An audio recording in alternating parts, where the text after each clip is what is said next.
The next misunderstanding I would like to share with you today is the definition of health. Now, there's many approaches that define health, but fundamentally we are 80% liquid, and every single health process in the body is always connected to the proper distribution of liquids. When I mean liquids, I mean blood flow, synovial liquid, veins and arteries. We're basically a huge container of liquids.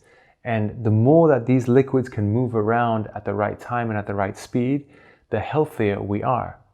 So a very realistic definition of health, which I'm working with, is health is correlated to the body's ability to distribute liquids at the right time and at the right speed and at the right quantity.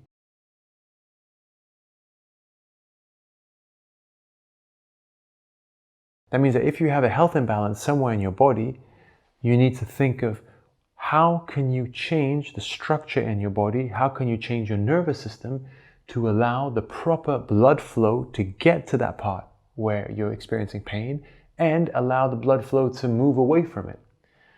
If this is not possible, you will have inflammation, which is by definition the stagnation of liquids. Infections is when part of these liquids are being infected and they're also not moving. If they were moving, they would be thrown back into the lymph, into the blood flow, which is where it gets cleaned, and you wouldn't be suffering from the infection anymore.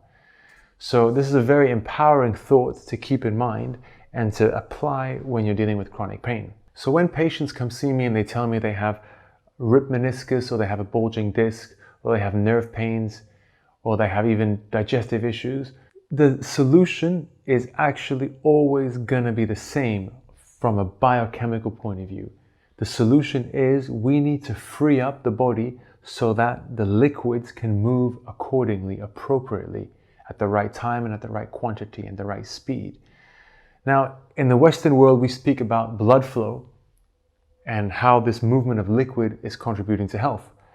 In Eastern principles and Eastern healing methods, in China, we speak about the qi, which is the energy moving around.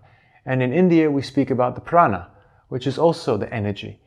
But fundamentally, I think it's all the same. Whether you talk about liquids moving around or energy moving around, we know that there is basically liquids in our body, and we need to make sure that they can move accordingly at the right speed, at the right time, and at the right quantity. That is what's going to give us sustainable health. So the question is, how can you increase the proper distribution of blood flow, of lymph flow in your whole body? Well, a lot of them are related to the unconscious permanent muscle contractions, to the neurological signals that we are sending that we are not aware of, and the buildup of pressure, which is caused by our poor posture.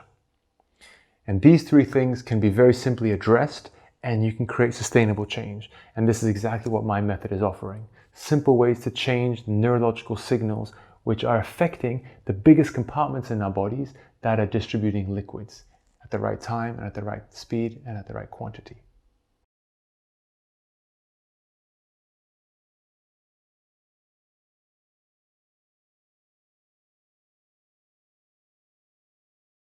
So I've been sharing a lot of information with you, and I'd like to just take a minute to recap. Fundamentally, there's been a huge misinformation regarding the cause and the solution for back pain. A lot of health professionals are advising you to strengthen the spine and to have more flexibility in the spine.